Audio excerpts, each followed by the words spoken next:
L'adolescence est une période difficile pour beaucoup, et un certain nombre des symptômes de la dysphorie sont communs à ceux que l'on ressent à l'adolescence. C'est personnellement ce qui m'est arrivé.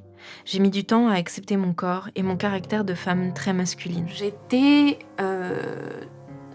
plutôt persuadée que j'étais transgenre. Voire même, je me souviens qu'en terminale, je disais à tout le monde, j'ai même fait un espèce de coming out à mon père, je disais que j'allais changer de sexe, que j'avais envie de changer de sexe. Une des rencontres qui m'a le plus touchée est celle avec Isabelle, mère d'un enfant transgenre, qui, après s'être montrée sceptique face à la demande de transition de sa fille et à son affirmation par le corps médical qui était censé la prendre en charge, s'est finalement retrouvée complètement coupée de son enfant.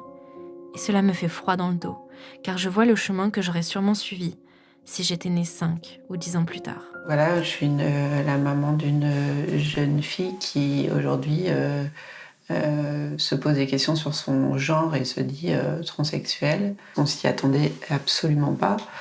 D'ailleurs, je ne comprenais même pas de quoi elle me parlait. Pour moi, elle mélangeait plusieurs choses. On n'a pas pu avoir de grandes discussions à ce sujet parce que pour elle, c'était comme ça et il y avait rien d'autre. Ça avait toujours été comme ça. Elle nous disait qu'elle s'était comportée comme une fille pour nous faire plaisir. Alors, quand on a un enfant, pour moi, c'est l'âge où on est le plus naturel possible. Donc c'est pas un âge où on calcule ce qu'on fait. Et donc là, je me suis dit que le discours, il était incohérent.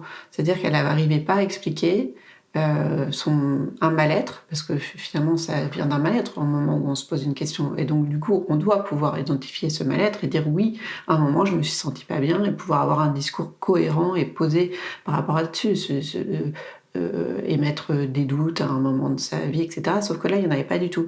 C'est comme si, en fait, justement, il fallait surtout pas dialoguer pour surtout pas creuser et surtout pas remettre en question l'histoire, sa façon d'être arrivé à cette conclusion, en fait, presque. Au début, quand on s'est posé des questions sur son genre, puisque c'est elle qui nous mettait le doute, on s'est dit, bon, on va aller voir un service spécialisé dedans, comme ça, ils vont tout de suite voir s'il y a un souci ou pas.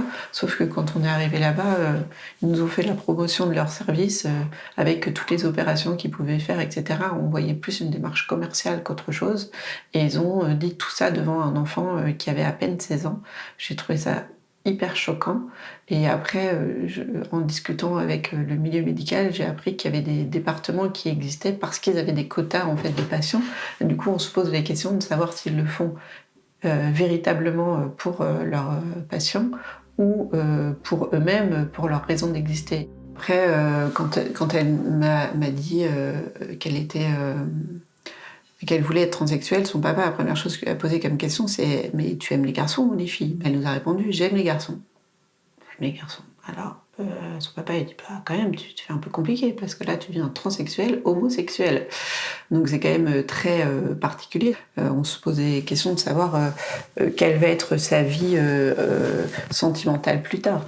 Et c'est là que je lui ai posé quand même des questions sur sa vie intime, en fait, en lui disant mais est-ce que tu te rends compte de ce que tu dis ? C'est-à-dire qu'aujourd'hui, tu dis que tu aimes les hommes, mais tu es une femme. Donc du coup, on va te transformer ton corps. Ça veut dire que c'est un homme avec qui tu vas avoir une relation, donc il va te pénétrer de façon anale.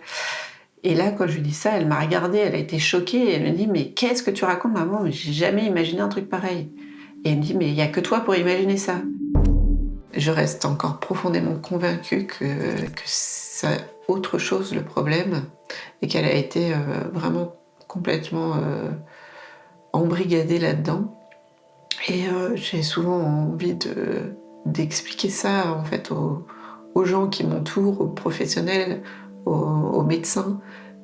Et j'ai l'impression de parler dans le vide, de parler, mais que les gens m'écoutent, mais qu'on ne peut rien faire, comme si on était complètement impuissant face à la société et le phénomène. Et cette impression, en fait, combien de fois j'ai eu cette impression d'hurler, de crier, de dire mais qu'au secours, aidez-moi, il y a quelque chose qui ne va pas, et de pas être entendu, d'hurler dans le vide, en fait. C'est assez douloureux. Tous les parents avec qui on était ensemble, on essayait de s'entraider, en fait, par le collectif. On est tous traumatisés, en fait. C'est ça, en fait, qu'ils ne se rendent pas compte. Ils ont l'impression, mais le problème, c'est que, ce que je disais, c'est que ma fille, en plus, elle disait qu'elle n'avait pas de problème, que c'était à nous de nous faire soigner.